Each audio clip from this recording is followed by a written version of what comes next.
माझ्या महाराष्ट्रामध्ये कष्टकरी विद्यार्थी सर्व समाजाच्या लोकांच्या अडीअडचणी सोडवून त्यांना आनंद प्राप्त करून द्या असे साकडे विठ्ठलाला घातले आहे, अशी माहिती अन्न व नागरी पुरवठा मंत्री छगन भुजबळ यांनी पंढरपुरात दिली आहे। ओबीसी समाजासाठी मी 35 वर्ष काम करतोय। मी काहीही मागत नाही, फक्त ओबीसी यांना धक्का लागू देऊ नका असे देखील छगन भुजबळ यांनी म्हटलं आहे। सरसकट ओबीसी मधून मराठा समाजाला आरक्षण आम्ही होऊ देणार नाही। रस्त्यावरची आणि सगळीकडची लढाई आम्ही लढू असे देखील छगन भुजबळ यांनी म्हटलं आहे। मी आज नाही, मी देशामध्ये जे आहे रामलीला मैदान महात्मा फुले समता परिषदेच्या वतीनं 3 लाख लोक तिथे भरले होते, फक्त समता परिषदेच्या नावाने 2006 मध्ये। त्याच्यानंतर पटनामध्ये 7 लाख लोकांचं जे गांधी मैदान भरलेलं होतं।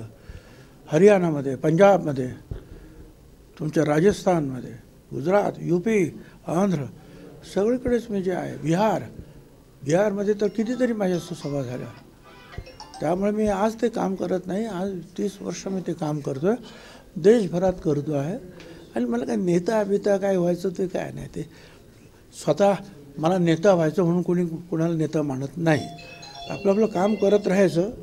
काय सरसकट मराठ्यांना आरक्षण ओबीसी असं आहे की एका बाजूने जे आहे जालन्यामध्ये हा वाद पेटत गेला।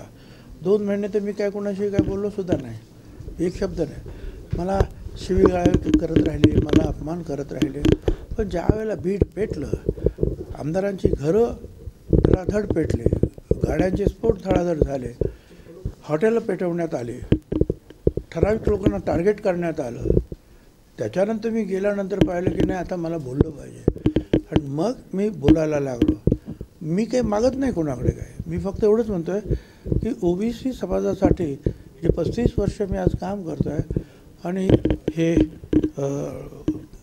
आरक्षण त्यांना देण्यासाठी आणि त्यांच्या भल्यासाठी जे काही काम मी राजकीय आणि सामाजिक दृष्टीने करतो आहे ते आमचं शाबूत राहावं, एवढंच माझं म्हणणं आहे। सर, मुख्यमंत्री मी काहीही मागत नाही, मी फक्त माझं आहे आमच्या ओबीसींचं, मागासवर्गीयांचं त्यांना धक्का लागू नये, एवढंच माझं म्हणणं आहे। पुढे सर, मुख्यमंत्री म्हणतायत, मुख्यमंत्रीही तसं म्हणतायत, मात्र तसं असताना देखील मोर्चा आंदोलन करण्याची गरज काय? त्यामुळं 2 समाजामध्ये तेढ निर्माण होते। तुम्ही सरकारमध्ये मंत्री आहात, त्यांना का पलीकडच्या लोकांना सुद्धा हाच प्रश्न विचारा ना। पण मंत्री मग ते जर म्हणतात नाही, ते जर म्हणता आहेत नाही, मंत्री काय, मी मंत्री नंतर आहे, पहिल्यांदा जो आहे माणूस आहे आणि तोही ओबीसीचा कार्यकर्ता पहिला आहे। मी हे आमदार मंत्रीपद नंतर शिवसेनासुद्धा सोडली मी ह्या ओबीसीच्या मंडल आयोगासाठी।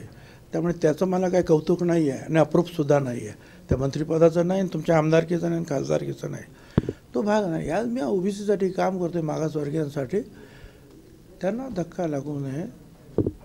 54% लोक आहेत देशामध्ये सुद्धा, त्याच्यासाठी मी काम करतो आहे।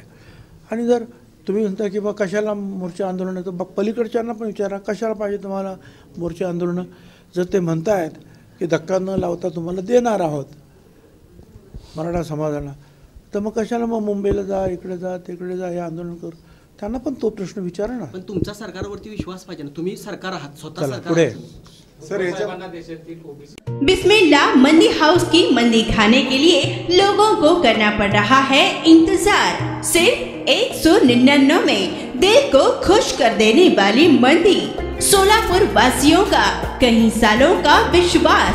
बीजापुर बेस में स्थित होटल बिस्मिल्लाह ने शुरू किया है बिस्मिल्लाह मंदी हाउस। बिल्कुल कम दामों में शानदार से शानदार जैतून, अन्य प्रकार के मंदी सिर्फ और सिर्फ मिलेंगे बिस्मिल्लाह मंदी हाउस में। अगर आप सोच रहे हैं कि अपने परिवार के साथ किसी अच्छे होटल में खाना खाने जाएं, तो देर किस बात की, एक बार बिस्मिल्लाह मंदी हाउस में जरूर आएं।